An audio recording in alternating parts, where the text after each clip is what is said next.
오늘은 지난주 말씀에 대한 일반적인 적용입니다. 아시다시피 빌립보 교회는 가장 문제가 없는 그런 교회 중에 하나입니다. 그래서 딱히 어떤 구체적인 문제들을 언급하면서 다룰 만한 게 없습니다. 그래서 아주 일반적이고 보편적인, 그러나 가장 기본적이고 핵심적인 신앙생활의 원리를 가지고 권면을 합니다. 26절까지는 바울 자신에 대한 이야기죠. 자신이 당한 일과 그리고 자신의 인생관, 사는 것과 죽는 것에 대한 이야기를 했다면 27절부터는 이제 오직 너희는 이라고 하면서 교회와 관련돼서 권면을 시작을 합니다. 그리고 지난주에 오직 너희는 그리스도의 복음에 합당하게 생활하라.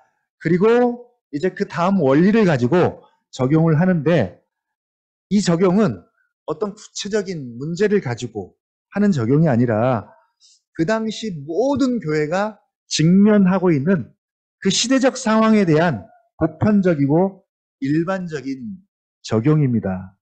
그러니까 오늘날로 치면 지금 우리가 맞이하고 있는 우리 시대의 시대적인 상황이라고 보면 좋을 것 같습니다. 4절까지, 2장 4절까지 조금 길지만 정리를 해보면 딱 두 가지입니다. 27절부터 30절까지는 외부적인 상황에 대해서, 외적 상황에 대해서 그리스도인으로서, 그리스도 예수 안에 있는 자로서, 그리스도의 복음을 받은 자로서 그러면 합당하게, 어울리게 조화를 이루는 태도와 반응은 뭔가, 어떻게 이 외적 상황들을 대처하고 반응해야 하는가. 이제 그 중에 하나가 고난이죠. 이 고난에 대해서 어떻게 대처하고 반응해야 하는가. 네, 그 문제를 30절까지 다루고 있고요. 2장 1절부터 4절까지는 내부적인 요인. 근데 이 내부적인 요인이 보통은 이제 교회 안에 있는 뭐 거짓 선지자나 거짓 선생이나 이단 사상을 가르치는 어떤 사람들에 대해서 조심하라, 뭐 그런 메시지가 많이 있는데 빌립보 교회는 그런 것도 없어요. 뭐 거짓 선지자나 이런 사람도 없습니다. 그럼에도 불구하고 교회의 일치와 조화를 위해서 싸워야 할 것이 있다. 너희 내부적으로 그렇게 말하고 있는 것이죠. 그리고 그 실체에 대해서 이렇게 이야기합니다. 다툼과 허영. 다툼과 허영의 문제입니다. 다툼과 허영.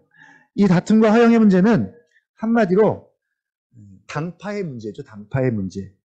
하나됨을 깨는 근본적인 원인입니다. 근데 이 다툼과 허영은 타락으로 인해 부패하고 오염된 인간의 본성으로서 사실은 누구나 가지고 있는, 누구에게나 있는 육체의 본성에 해당이 됩니다. 근데 이게 세상 사람들, 비그리스도인들에 대한 이야기가 아니라 2장 1절에 보면 그리스도 안에 무슨 권면이나 이렇게 말합니다. 그러니까 그리스도 안에 있는 사람들에게 하는 권면입니다. 그리스도 안에 있지만 여전히 다툼과 허영의 옛 본성이, 옛사람의 특징들이 남아 있어서 이것들이 성령의 하나 되게 하시는 것을 깬다는 것이죠. 그래서 고린도 교회처럼 바울파, 게바파, 아볼로파, 그리스도파가 생기는 일이 교회 안에 발생한다는 것이죠. 이유는 바로 다툼과 허영의 정신 때문인 것이죠. 자, 이 다툼과 허영은 바로 교회 안에 있는, 내부에 있는 적입니다. 이것들을 어떻게 다스리고 싸울 것인가, 바로 두 번째 적용입니다. 자, 이 두 가지를 적용하는 데 있어서 공통점이 있죠. 이걸 바울은 싸움이다라고 말합니다. 싸움이다. 싸워야 합니다. 30절 같이 한번 읽어볼까요? 30절 시작. 너희에게도 그와 같은 싸움이 있으니 너희가 내 안에서 본바요. 이제도 내 안에서 듣는 바니라. 예. 이건 싸움이다. 싸워야 한다. 전쟁입니다. 서신서의 교회들마다 모든 그 저자들이 강조하는 것 중에 하나가 바로 이 싸움, 전쟁입니다.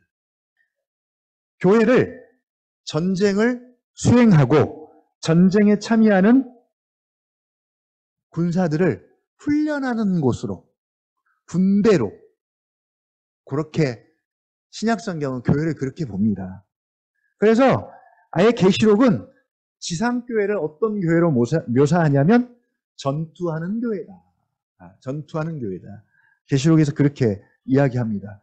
천상에 있는 교회는 전투가 끝나서 승리한 교회다. 그렇게 교회를 묘사합니다.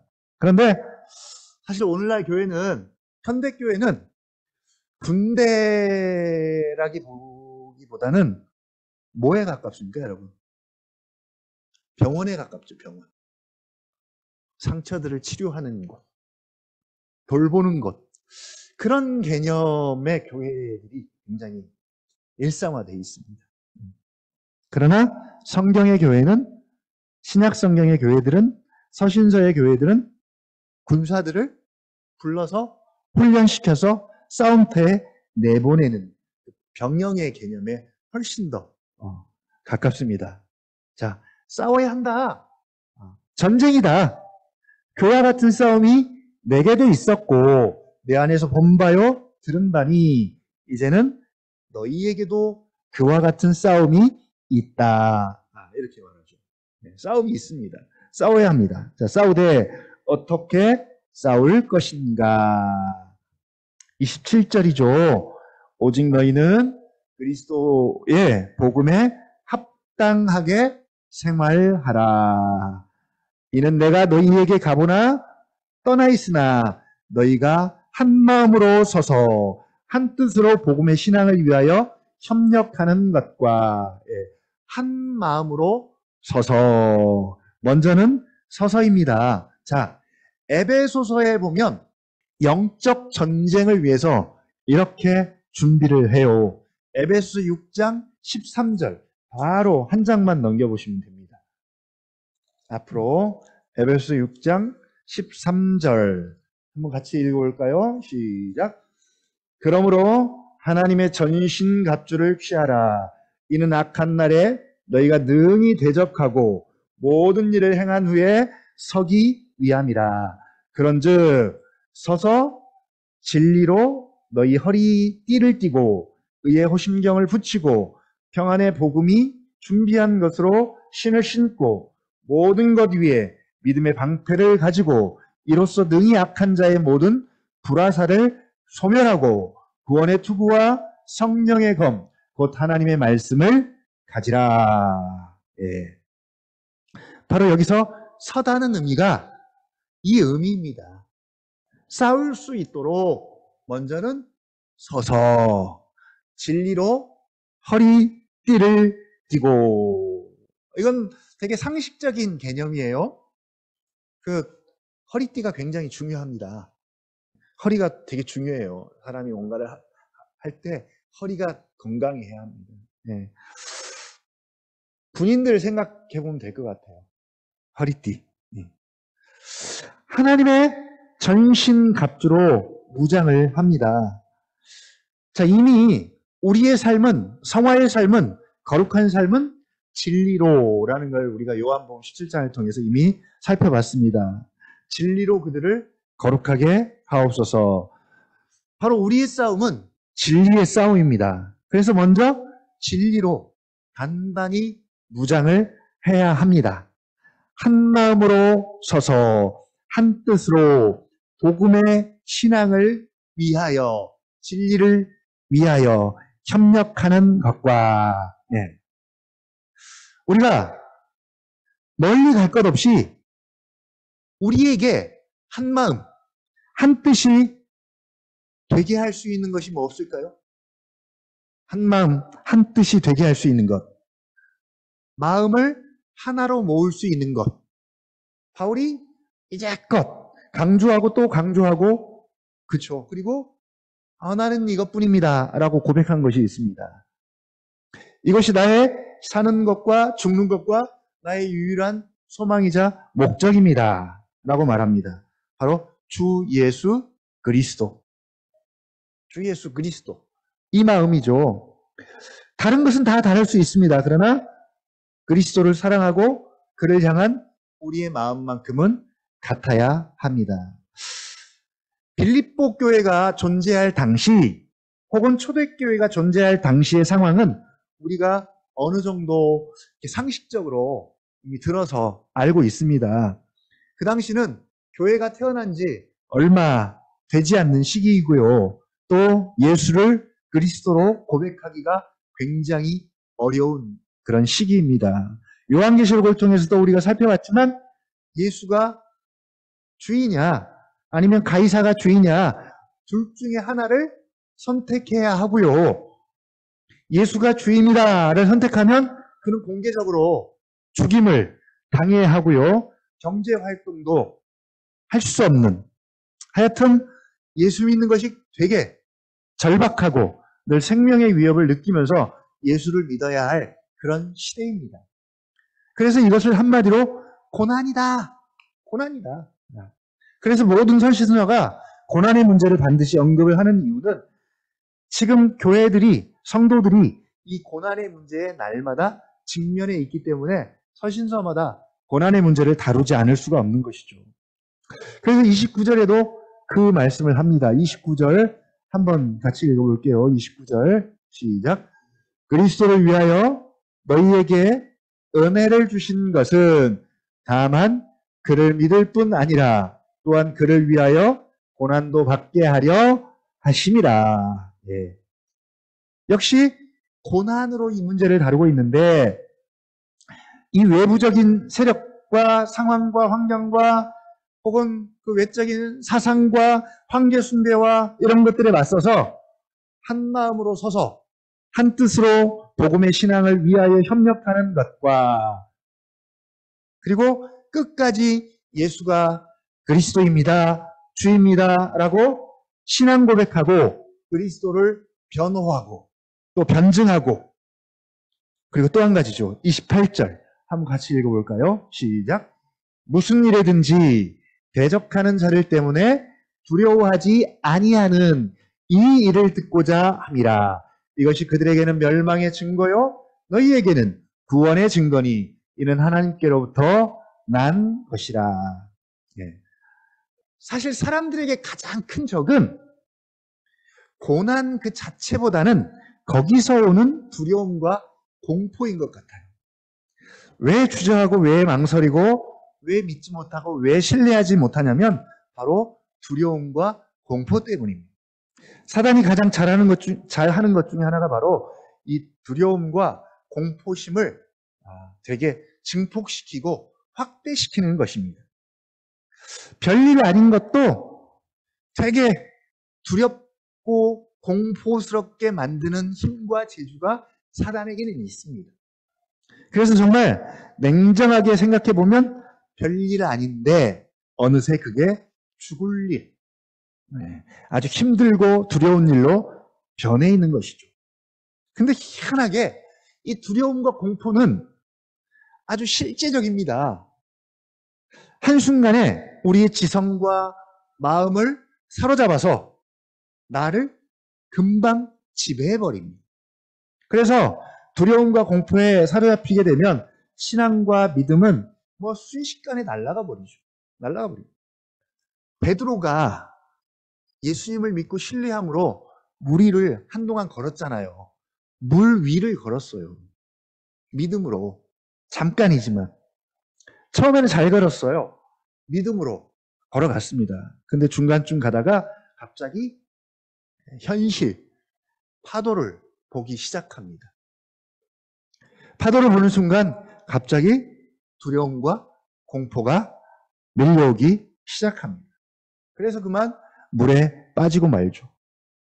파도를 직접 눈으로 안 볼 때는 그냥 머리로 그냥 그려볼 때는 파도가 시적으로 보이고 찰랑찰랑거리면서 소리도 좋고 아주 감동적이고 사랑스럽게 보이는데 실제로 현장에 가서 굉장히 큰 파도를 마주하게 되면 소리만 들어도 두렵고 공포스러워요. 그 파도가 나를 삼킬 것 같습니다. 왜 그리스도인들을 사자들을 풀어놓은 원형 경기장에 집어넣었을까요? 바로 그 사자들을 보고 기겁하고 두려워하는 모습을 보기 위해서입니다. 그래, 너희 한번 보자. 너희 한번 이런 상황에서도 너희가 잘 견디나 한번 보자. 그래서 사자들을 풀어놓고 그리스도인들을 집어넣습니다. 예수가 그리스도입니다 라고 신앙 고백하는 그리스도인들을 잡아다가 집에 집어넣었습니다. 그런데 웬걸요, 그들이 두려워하기보다는 오히려 정말 평안하고 요동하지 않는 그런 모습으로 아주 의연하게 사자에게 잡혀먹는 그런 모습을 보고 오히려 그들에게는 이게 굉장히 충격적인 것이죠. 도대체 어떻게 이럴 수가 있습니까? 어떻게? 바로 무슨 일에든지 아무 일에든지 대적하는 자들 때문에 두려워하지 아니하는 이 일을 듣고자 함이라. 우리를 두렵게 하는 것 혹은 나에게 두려움을 주는 것들, 여러분 뭐가 있을까요? 나를 두렵게 하는 것, 나에게 두려움을 주는 것들. 주 안에 있는 나에게 딴 근심 있으랴. 원래는 없다는 의미인데, 그쵸? 그럼에도 불구하고 근심, 투성이죠. 주 안에 있는 나에게. 주 안에 있는 그리스도 예수 안에 있는 우리에게 나를 두렵게 하는 것들. 반대로 나는 뭘 두려워하는지, 뭐가 두려운지 한번 생각해 봤으면 좋겠습니다. 그리고 그 두려움의 정체를 빛이신, 진리이신 그리스도로 밝혀내서 정말 하늘과 땅의 권세를 가지신 예수 그리스도로 말미암아 이것들을 우리가 잘 처리할 수 있기를 바라고요. 사실은 우리 마음속 깊은 곳에 숨어 있습니다. 그런 것들을 좀 드러내고 밝혀냈으면 좋겠고요. 자, 두 번째는 이 다툼과 허영의 문제, 내부적인 싸움입니다. 1절 한번 같이 읽어볼까요? 1절 시작. 그러므로 그리스도 안에 무슨 권면이나 사랑의 무슨 위로나 성령의 무슨 교제나 긍휼이나 자비가 있거든. 아주 훌륭해요. 이런 것들이 당연히 교회 안에 있어야 합니다. 그쵸? 권면, 사랑의 무슨 위로, 성령의 무슨 교제나 긍휼, 자비 이런 것들이 당연히 있어야 돼요. 성령 충만한 공동체입니다. 그런 다음 2절 한번 같이 읽어볼까요? 시작. 마음을 같이하여 같은 사랑을 가지고 뜻을 합하며 한 마음을 품어. 같은 말인데 4번을 강조해요. 반복해서. 그 말은 반대로 생각해보면 이렇게 하기가 쉽지 않다는 것이죠. 그리스도 안에 무슨 권면이나 사랑의 무슨 위로나 성령의 무슨 교제나 긍휼이나 자비가 있으면 그냥 당연히 그렇게 한 마음이 되고 한 뜻이 되고 이래야 되는데 그렇지가 않은가 봐요. 일단 기본적으로 그리스도 안에 있습니다. 우리 그리스도 안에 있는 것에 대해서 지난주 주일날도 설교를 했고 계속 강조합니다. 그리스도 예수 안에 있는 것. 우리에게 가장 놀라운 일이죠. 그리스도 안에 있어요. 그리고 그 그리스도 안에서 일어난 권면이나 사랑의 무슨 위로, 성령의 무슨 교제, 긍휼, 자비나 이런 성령의 놀라운 역사가 있습니다. 성령 충만한 공동체입니다. 자, 그럼에도 불구하고 분열과 다툼과 깨짐의 위험 요소는 늘 존재한다는 것이죠. 기본적으로 그리스도인으로 구성된 공동체는, 교회는 그리스도 예수 안에서 하나입니다. 하나. 믿음도 하나요. 주도 하나요. 성령도 한 분이시고 하나님도 한 분이시고 세례도 하나입니다. 그래서 이미 하나로 부르심을 받았습니다. 기본 원리는 하나로부터 출발합니다. 그러니까 교회가 이렇게 오늘 몇 명이 모였습니까? 우리 10명이 모여서 하나됨을 이루는 게 아니라 이미 하나로 시작을 한 거예요. 출발이 하나입니다. 네.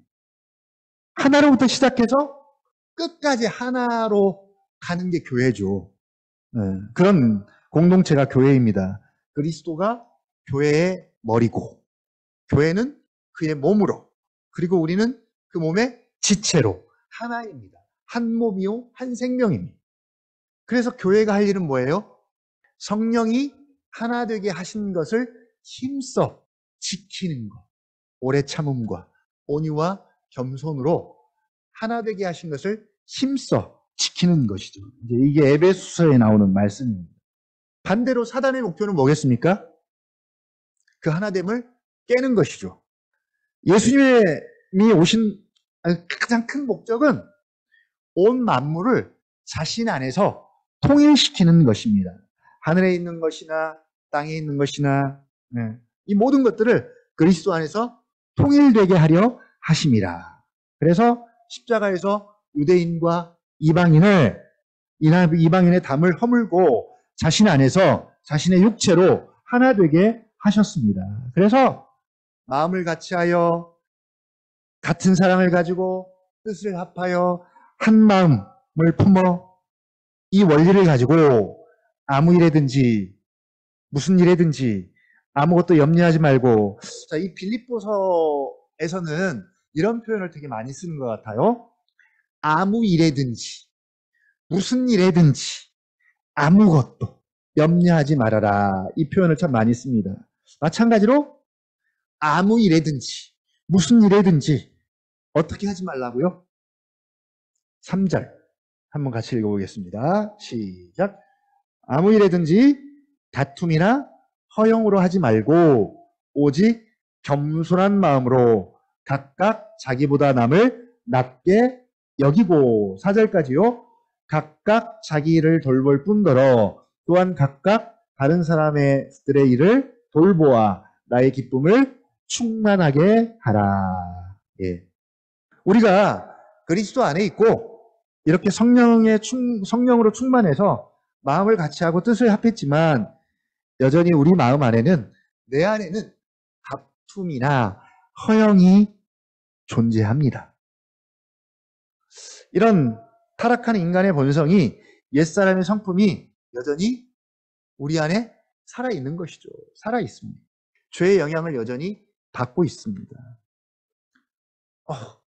죽었는지 알았는데 이제는 내가 달라지고 이제는 좀 괜찮은 줄 알았는데 아직도 이 다툼과 허영의 정신이 영이 살아있어요. 살아있습니다. 심지어 고린도 교회는 성령의 은사와 성령의 놀라운 은혜가 넘쳐나는 그런 교회였습니다. 그런데 그런 교회가 문제도 제일 많았죠. 심지어 파가 그렇게 많았어요. 파가 바울파, 그리스도파, 게바파, 아볼로파. 바울이 만들었을까요? 그리스도가 만들었을까요?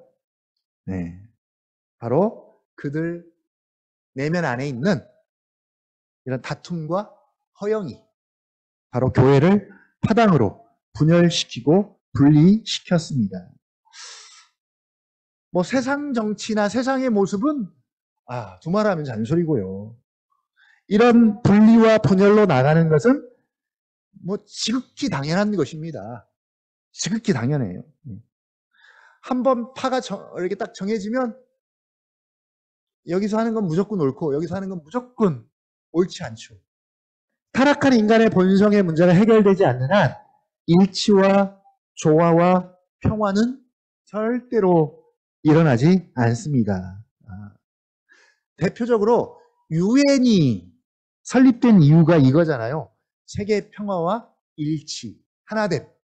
이것 때문입니다. 그러나 100년이 지났어요. 지났지만 오히려 더 평화와 일치는 일어나지 않습니다.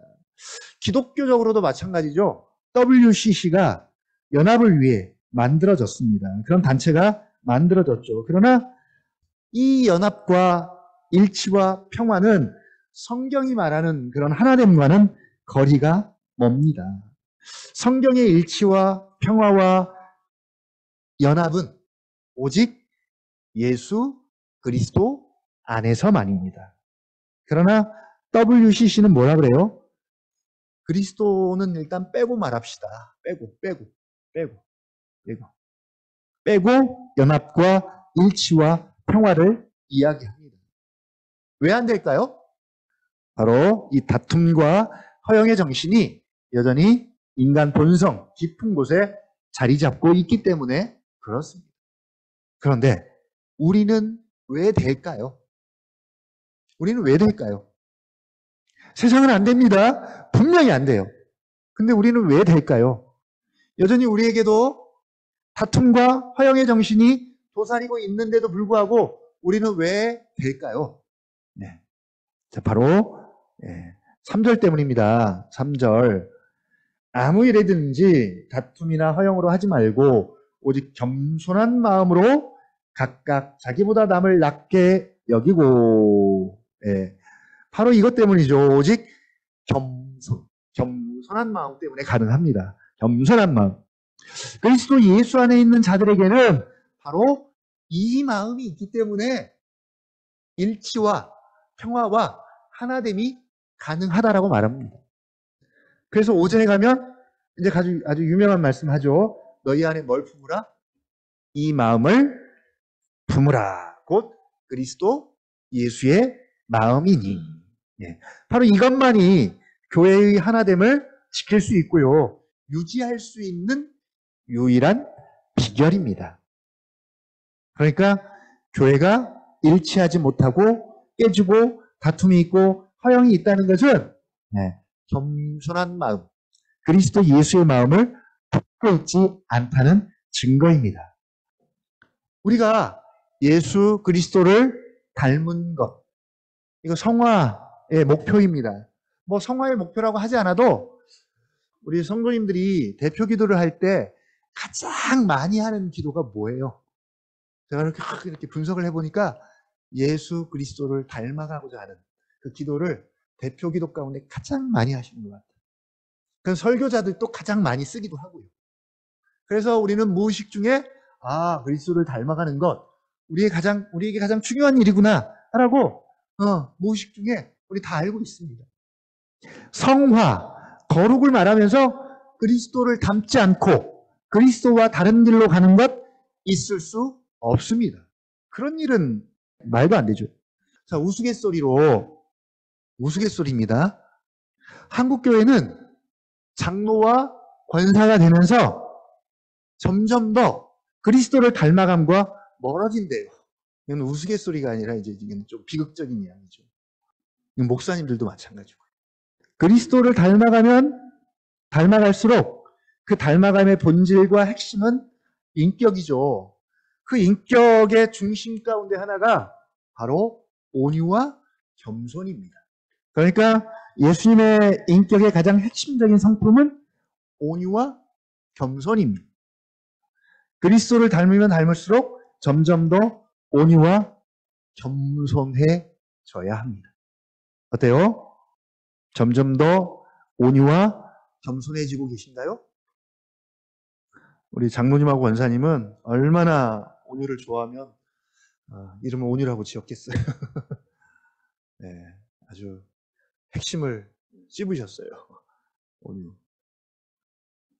2024년 우리의 그 모든 성도님들의 그 목표 중에 기도 제목 중에 하나가 성장입니다. 성장. 그 성장이 구체적으로 말하면 그리스도를 닮아가는 거잖아요. 닮아가는 게 성장입니다. 닮아가면 결국 온유와 겸손에 있어서도 반드시 진보가 나타나야 됩니다. 영향을 줄 거예요. 성장하는데 온유와 겸손과 거리가 멀다? 이건 말이 안 되는 거죠. 그래서 더 온유해지고 겸손해지면 그리스도를 닮아가고 있다는 증거입니다. 그냥 성격만으로는 한계가 있는 것이죠. 사는 것도 그리스도요, 죽는 것도 그리스도입니다. 그리고 사는 것 가운데 겸손하신 그리스도의 성품이 또 그리스도의 마음으로 충만해지면 그 충만한 마음으로 삽니다. 살아요. 자, 어떻게 살아집니까? 요렇게요.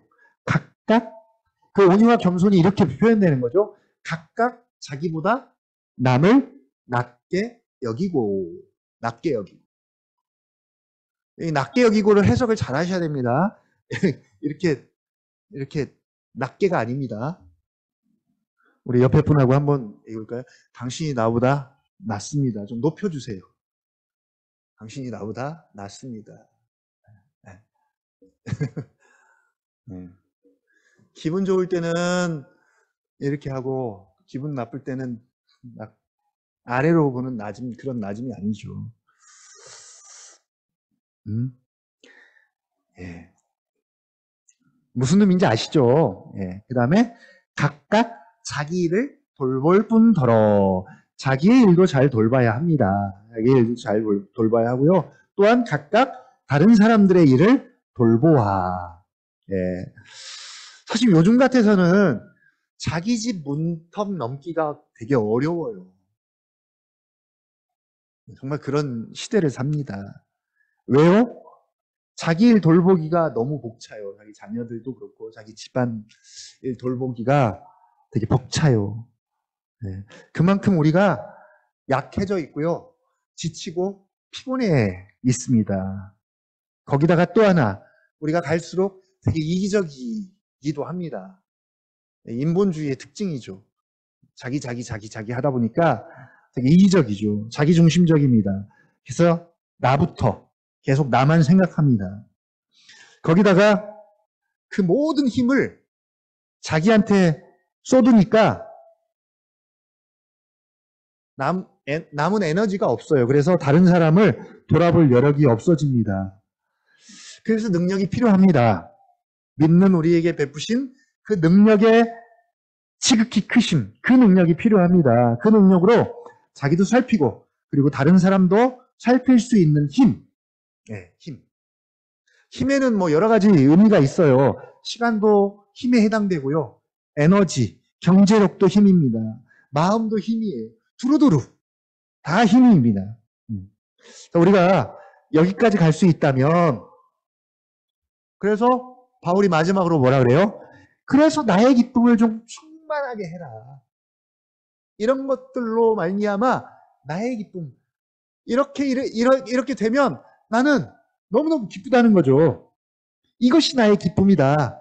이것으로 나의 기쁨이 충만해졌으면 좋겠다. 너희가 나를 생각하는데 나의 당한 일, 나의 내임, 내가 정말 감옥에 있는 이것 때문에 이런 상황과 환경이 호전돼서 더 좋은 여건이 되기를 바라지만 그러나 나는 이런 상황과 환경들보다 내가 기뻐하는 것은 바로 이런 모습이다. 이런 모습.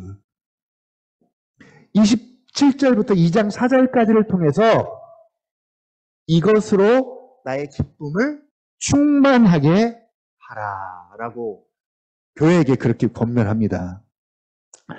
내부적인 문제와 싸워서 이기고 해결할 수 있는 원리는 바로 겸손한 마음, 곧 그리스도 예수의 마음입니다. 이것 말고는 교회의 일치와 하나됨을 힘써 지킬 수 있는 방법이 없습니다. 그래서 바울은 계속 너희 안에 이 마음을 품어라 라고 거듭 강조합니다. 오늘 두 가지 싸움입니다. 하나는 외부적인 상황들로 인한 복음의 신앙에 대한 싸움, 고난에 대한 싸움이고요. 이건 교회가 가지고 있는 보편적이고 일반적인 싸움입니다. 그리고 우리도 이 싸움을 해야 하고요. 지금도 이 싸움을 하고 있습니다. 여러분 무엇으로 싸웁니까? 진리입니다. 진리 싸움이죠. 진리로 무장하는 길밖에는 없습니다. 진리이신 예수 그리스도와의 싸움입니다. 이 싸움 기억하시고요. 두 번째는 겸손한 마음, 그리스도 예수의 마음을 품고 하는 내부적인 싸움입니다. 다툼과 화형을 이기고 이것들을 잠재우고 다스려서 교회의 하나됨을 지키고 일치와 조화와 평화를 가져오게 하는 유일한 길, 온유하시고 겸손하신 예수님의 마음을 품고 그 마음이 내 안에서 살면 됩니다. 그런즉 이제는 내가 사는 것이 아니요 오직 내 안에 그리스도께서 사는 것이다. 그리스도의 마음이 내 안에서 살도록 겸손하시고 온유하신 그리스도께서 내 마음의 주인이 되시도록 오늘도 인정하고 내일도 인정하고 순간순간 계속 인정할 필요가 있습니다. 그냥 가만히 있으면 알아서 주님이 내 마음에서 살아있는 것이 아니라 계속 거듭거듭 인정을 해야 합니다. 가끔 저도 보면 정신없이 다른 생각에 쫓기면 예수 그리스도는 온데간데 없어요. 온데간데 없습니다. 그렇고도 하루를 잘 살 때가 많아요. 생각 안 하면 그냥 내 안에서 알아서 계시는 것이 아니라 생각을 통해서 계속 그리스도 예수를 주목하고 묵상하고 또 묵상한 것을 계속 또 되새김질하고 그래서 어느새 나도 모르게 그리스도의 인격과 형상이 묻어나는 그런 날들이 올 수 있었으면 좋겠습니다. 근데 이것도 계속 원하고 바라야 합니다. 원해야 합니다. 네, 바울처럼 계속 원해야 합니다. 네. 원하지도 않고 바라지도 않고 생각도 안 하는데 그냥 예수의 마음을 품을 수가 없습니다. 그런 일은 일어나지 않습니다. 지속적으로 품고 바랄 수 있도록 또 원하고 또 이 시간 함께 좀 기도했으면 좋겠고요. 또 묵상할 때마다 그 예수의 마음이 저의 마음이 되기를 원합니다라는 믿음을 가지고 기도할 수 있는 우리가 되었으면 좋겠습니다.